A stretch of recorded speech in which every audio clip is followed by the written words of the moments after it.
Hey love bugs, welcome back to another Tarot Lover Reviews. Today we are taking a look at the Good Tarot created by Colette Baron-Reid and illustrated by, bear with me because it's a long last name and I'm trying not to butcher it, Jenna Della Grattaglia, I believe, right there. I just want to make sure that I give her credit because these cards are beautiful, people.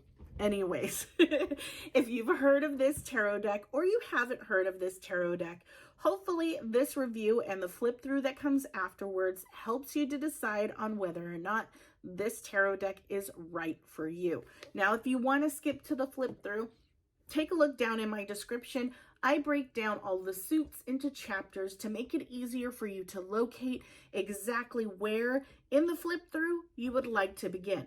But right now we are going to talk about the packaging. We're going to talk about the guidebook and the cards, cardstock, card size, backings, imageries, naming conventions, everything. So if you are interested in the information and all the details, feel free to stick around. Otherwise, feel free to move on over to the flip through. But let's get into the packaging, shall we? So here is the front, absolutely beautiful. And the publisher for this tarot deck is Hay House Publishing. So you can find this tarot deck on their website if you'd like, or you can find it on other websites such as Amazon. The box opens like so, and here is the interior. And I'm always a sucker for really thick packaging. This just lets me know that if I leave my tarot deck in the box, should it accidentally fall to the floor, the box is going to take the brunt of the force and protect my cards within the box. So I'm always appreciative of that. So that is the packaging. Now let's go ahead and talk about the guidebook. So this is what the guidebook looks like. Now, when it comes to Colette Baron-Reid, she has done a number of oracle decks, I believe, more than one tarot deck. I don't know if I have a different tarot deck for her, but she's mainly known for her oracle decks, and they're absolutely gorgeous. The information in her guidebooks are so beautiful as well.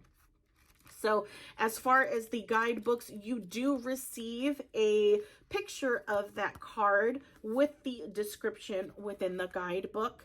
The description has keywords in the beginning, and then a description to give you a breakdown of what that card would represent. Now, let me see. When it comes to the major arcana, it does not have keywords. It just has a description down at the bottom. I mean, well, you kind of get a keyword right up next to it. I mean, it would still, yeah, it would still apply. But you don't get as many keywords as you would with the minor arcana. The way that Colette writes her descriptions in her books are beautiful. They are relatable. They are soft. They are pleasant. They are just uplifting. You know what I mean? I absolutely love her guidebooks and the way that she expresses each of the cards within that particular deck.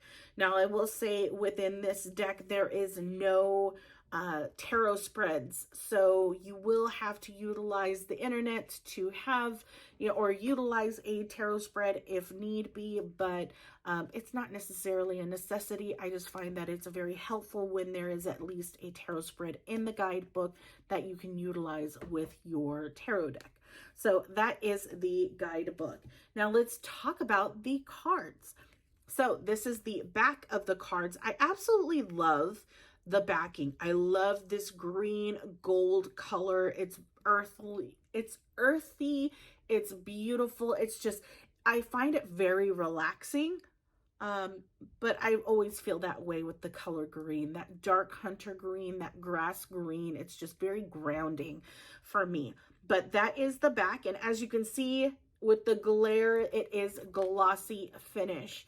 I don't feel like the cards slide around too much with this tarot deck, which is delightful because I don't necessarily like glossy cards because they can slip up against each other and it makes it harder to manage when it comes to shuffling.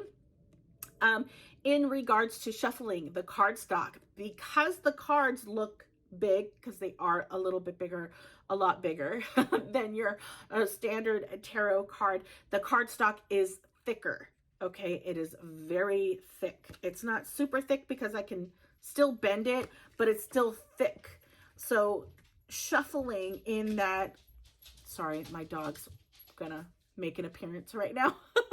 But in regards to shuffling, you will find it hard to shuffle if you do it in that poker style riffle shuffle method. I call it the bridge shuffle if I'm not calling it the poker shuffle. It sounds like a dance now that I say it that way. But anyways, you may find it harder to do it that way because just trying to bend the cards, let alone, you know, a lot of cards in one hand can be a little bit harder and difficult to do because of the cardstock and the sheer size of these cards. So since we're talking about the size, let me go ahead and do a comparison for you with a standard Rider-Waite tarot card. You will see here that indeed the cards are a lot bigger. So they're a lot wider.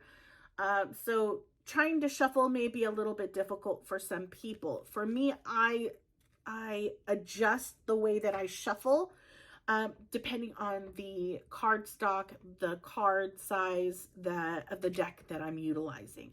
So if I can't necessarily shuffle in that poker style shuffle, then I'll do that under over method. If the card stock or the card size tends to be wider, instead of shuffling, you know, utilizing, you know, the ends, I will instead turn it this way and shuffle from the edges here.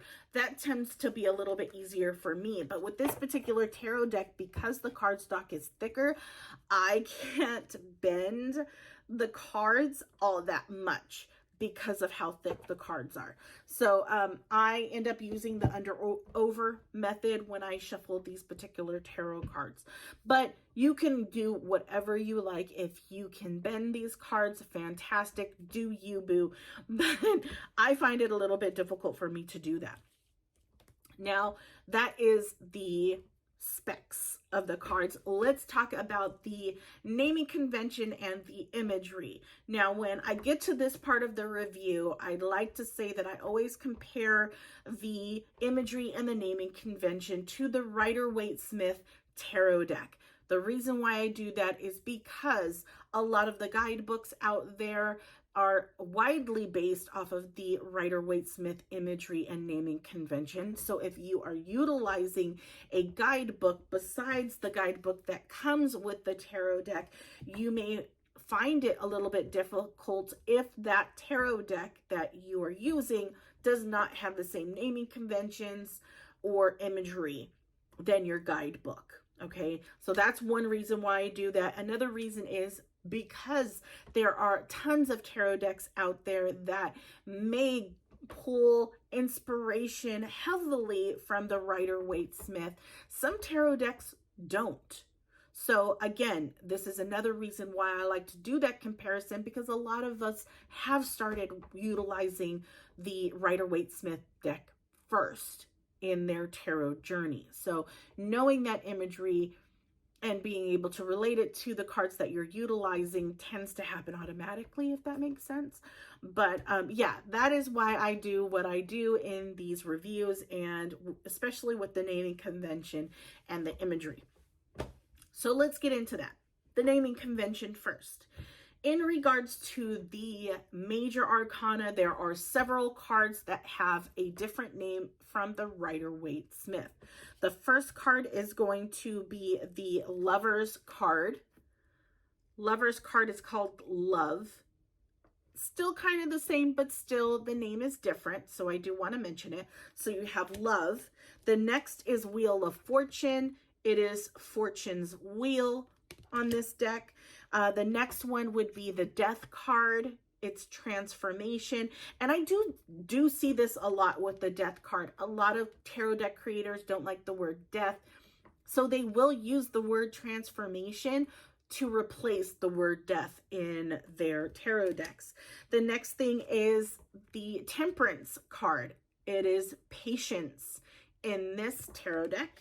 And then for the Devil, you have temptation, another card that tends to get their name changed because not very many people are comfortable with the word devil.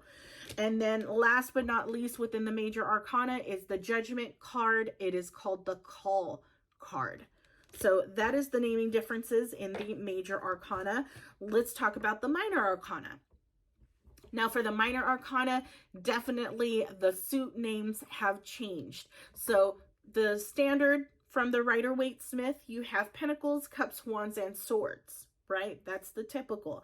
For this tarot deck, Pentacles is called Earth. Cups, I was going to say the word. Cups is called Water. Swords, or Wands, I apologize, it's called Fire. And then Swords is called Air. So they are all based off of the elements when it comes to the suit names in the minor arcana. With the court cards within the minor arcana, the naming convention is slightly different for the knights. You still have kings, queens, and pages, but for the knights, they are called messengers. Okay, so messenger of air, messenger of fire, of earth. So that is what you will find different within the minor arcana court cards. So that's your naming convention differences. Let's talk about the imagery. The imagery is absolutely beautiful. It is soft. It is just, it's beautiful to look at. I don't know how to explain it. It is so beautiful. It's so soft. With that being said, and it being so soft, I feel like the imagery tends to get lost within the background. It's like you almost lose the definition within the figure that it's focusing on. So there might be a lot of things going on and you lose definition. I like the detail in imagery because I feel like every detail is important within the reading. But yeah, the mix media within the imagery tends to get drowned out with some of the cards. So it really makes it hard to see exactly what might be going on, what the background is trying to tell you, and everything. So imagery is beautiful. I just feel like it's so soft and so blended that the characters, the main point kind of gets drowned out, if that makes sense. Each of these suits, seeing how it is a specific element, you see that color within the suit. So throughout the cards, you can kind of see it if I fan it out because these cards are in order. So you see all the majors back here, and then you see the water. So here's the, yeah, you can see the water, and then you can kind of see the fire, and then you can see the earth tones within the front. So definitely pulls elemental color schemes into each of the suits, which is fantastic. It definitely helps you kind of connect with that particular vibe. But yeah, that's pretty much it. I don't utilize this tarot deck too much because of the imagery is a little too soft for me. And the cardstock makes it a little bit harder to utilize when shuffling. But other than that, it's a beautiful deck. It's absolutely beautiful. It's definitely Colette's vibe for sure. That ethereal, angelic vibe that she always has with her tarot decks. But yeah, hopefully this has helped you in some way. If it has, leave me a like and check out my channel. See if there are any other tarot decks that you might be interested in taking a look at. If you don't find a tarot deck that you're interested in that I have not reviewed on, leave me a comment below and let me know what that tarot deck is. I will take a look to see if I don't already have the tarot deck, because chances are I might have it and I just haven't done a video on it. But if I do, I will be sure to make that my next video. And yeah, if I don't have it, it just gives me another reason to buy more tarot decks. So yeah, thank you. But yeah, without further ado, here is the flip through. Enjoy, and I will talk to you guys later. Bye.